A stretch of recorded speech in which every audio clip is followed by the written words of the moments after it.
ಚಿನ್ನದ ಬೆಲೆಯಲ್ಲಿ ಭಾರೀ ತಲ್ಲಣ, 11 ವಾರಗಳ ಕನಿಷ್ಠ ಮಟ್ಟಕ್ಕೆ ಕುಸಿತ. ಈಗ ಬಂಗಾರ ಕೊಳ್ಳಬಹುದೇ? ನಮಸ್ಕಾರ ಸ್ನೇಹಿತರೆ, welcome back to our channel. ಭಾರತೀಯರಿಗೆ ಚಿನ್ನ ಅಂದರೆ ಕೇವಲ ಒಂದು ಆಭರಣ ಮಾತ್ರವಲ್ಲ, ಅದೊಂದು ಭದ್ರತೆಯ ಹೂಡಿಕೆ. ಆದರೆ ಕಳೆದ ಕೆಲವು ದಿನಗಳಿಂದ ಜಾಗತಿಕ ಮಾರುಕಟ್ಟೆಯಲ್ಲಿ ಆಗ್ತಿರೋ ಬೆಳವಣಿಗೆಗಳು ಚಿನ್ನ ಪ್ರಿಯರಲ್ಲಿ ದೊಡ್ಡ ಆತಂಕ ಮೂಡಿಸಿದೆ. ಹೌದು, ಚಿನ್ನದ ಬೆಲೆ ತೀವ್ರ ಒತ್ತಡಕ್ಕೆ ಸಿಲುಕಿದ್ದು ಬರೋಬ್ಬರಿ 11 ವಾರಗಳಲ್ಲಿ ಅತ್ಯಂತ ಕನಿಷ್ಠ ಮಟ್ಟಕ್ಕೆ ಕುಸಿದಿದೆ. ಅಷ್ಟಕ್ಕೂ ಇದ್ದಕ್ಕಿದ್ದಂತೆ ಬಂಗಾರದ ಬೆಲೆ ಹೀಗೆ ಕುಸಿಯಲು ಕಾರಣವೇನು? ಜಾಗತಿಕ ಮಾರುಕಟ್ಟೆಯಲ್ಲಿ ಆಗ್ತಿರೋ ಆ ರಹಸ್ಯ ಆಟವಾದರೂ ಏನು? ಈ ವಿಡಿಯೋದಲ್ಲಿ ನಾವು ಕಂಪ್ಲೀಟ್ ಆಗಿ ನೋಡೋಣ. ಸ್ಕಿಪ್ ಮಾಡದೆ ಕೊನೆ ತನಕ ನೋಡಿ. ಮೊದಲನೆಯದಾಗಿ, ಬೆಲೆ ಕುಸಿತಕ್ಕೆ ಅಸಲಿ ಕಾರಣವೇನು?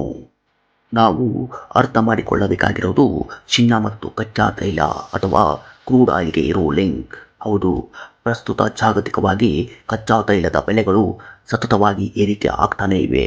ಯಾವಾಗ ಕ್ರೂಡ್ ಆಯಿಲ್ ಬೆಲೆ ಹೆಚ್ಚಾಗುತ್ತೋ ಆಗ ಜಗತ್ತಿನಾದ್ಯಂತ ಹಣದುಬ್ಬರ ಅಂದರೆ ಇನ್ಫ್ಲೇಷನ್ ಭೀತಿ ಶುರುವಾಗುತ್ತೆ. ಇದರ ಬೆನ್ನಲ್ಲೇ ಅಮೆರಿಕದ ಸೆಂಟ್ರಲ್ ಬ್ಯಾಂಕ್ ಆದ ಫೆಡರಲ್ ರಿಸರ್ವ್ ಬಡ್ಡಿ ದರಗಳನ್ನು ನಿರೀಕ್ಷೆಗಿಂತ ಹೆಚ್ಚು ಕಾಲ ಹಾಗೆ ಉಳಿಸಿಕೊಳ್ಳುವ ಮುನ್ಸೂಚನೆ ನೀಡಿದೆ. ಹೌದು, ಬ್ಯಾಂಕುಗಳಲ್ಲಿ ಬಡ್ಡಿ ದರ ಹೆಚ್ಚಾದಾಗ ಮತ್ತು US ಡಾಲರ್ ಬಲಿಷ್ಠವಾದಾಗ ದೊಡ್ಡ ದೊಡ್ಡ ಇನ್ವೆಸ್ಟರ್ಸ್ ತಮ್ಮ ಹಣವನ್ನು ಸುರಕ್ಷಿತವಾಗಿರೋ ಡಾಲರ್ ಬಾಂಡ್ಗಳ ಮೇಲೆ ಹೂಡಿಕೆ ಮಾಡ್ತಾರೆ. ಪರಿಣಾಮವಾಗಿ ಚಿನ್ನದ ಮೇಲಿನ ಹೂಡಿಕೆ ಕಡಿಮೆಯಾಗಿ ಅದರ ಬೆಲೆ ಜಾಗತಿಕವಾಗಿ ಕುಸಿಯಲು ಶುರುವಾಗಿದೆ. ಆದರೆ ಟ್ವಿಸ್ಟ್ ಇಲ್ಲಿದೆ. ಹೌದು, ಮಾರುಕಟ್ಟೆಯ ಆಟ ಇಲ್ಲಿಗೆ ಮುಗಿಯಲ್ಲ. ಬಂಗಾರದ ಬೆಲೆ 11 ವಾರಗಳಲ್ಲಿ ಕನಿಷ್ಠ ಮಟ್ಟಕ್ಕೆ ತಲುಪಿದ ತಕ್ಷಣ ಮಾರ್ಕೆಟ್ನಲ್ಲಿ ಒಂದು ಸಣ್ಣ ಟ್ವಿಸ್ಟ್ ಎದುರಾಗಿದೆ. ಅದೇನೆಂದರೆ, ಕಡಿಮೆ ಬೆಲೆಗೆ ಸಿಗುತ್ತಿದೆ ಅಂತ ಜಾಗತಿಕವಾಗಿ ಶಾರ್ಟ್ ಕವರಿಂಗ್ ಅಥವಾ ಕೆಳಮಟ್ಟದಲ್ಲಿ ಬೈಯಿಂಗ್ ಪ್ರಕ್ರಿಯೆ ಆರಂಭವಾಗಿದೆ. ಹೌದು, ಬೆಲೆ ತೀರಾ ಇಳಿಕೆಯಾದಾಗ ದೊಡ್ಡ ಇನ್ವೆಸ್ಟರ್ಸ್ ಮತ್ತು ಸೆಂಟ್ರಲ್ ಬ್ಯಾಂಕುಗಳು ಮತ್ತೆ ಚಿನ್ನವನ್ನು ಖರೀದಿಸಲು ಮುಗಿಬೀಳುತ್ತವೆ. ಇದರ ಪರಿಣಾಮವಾಗಿ ಮಾರುಕಟ್ಟೆಯಲ್ಲಿ ಅತ್ಯಂತ ಕನಿಷ್ಠ ಮಟ್ಟಕ್ಕೆ ಕುಸಿದಿದ್ದ ಚಿನ್ನ ಈಗ ಮತ್ತೆ ಸಣ್ಣದಾಗಿ ಚೇತರಿಸಿಕೊಳ್ಳಲು ಆರಂಭಿಸಿದೆ. ಆದರೆ ಇದು ಕೇವಲ ಟೆಂಪರರಿ ಚೇತರಿಕೆಯ ಅಥವಾ ಬೆಲೆ ಮತ್ತೆ ರಾಕೆಟ್ ವೇಗದಲ್ಲಿ ಏರುತ್ತಾ ಅನ್ನೋದನ್ನು ಕ್ರೂಡ್ ಆಯಿಲ್ನ ಮುಂದಿನ ಟ್ರೆಂಡ್ ನಿರ್ಧಾರ ಮಾಡಲಿದೆ. ಗ್ರಾಹಕರು ಮತ್ತು ಹೂಡಿಕೆದಾರರು ಈಗ ಏನು ಮಾಡಬೇಕು? What should you do?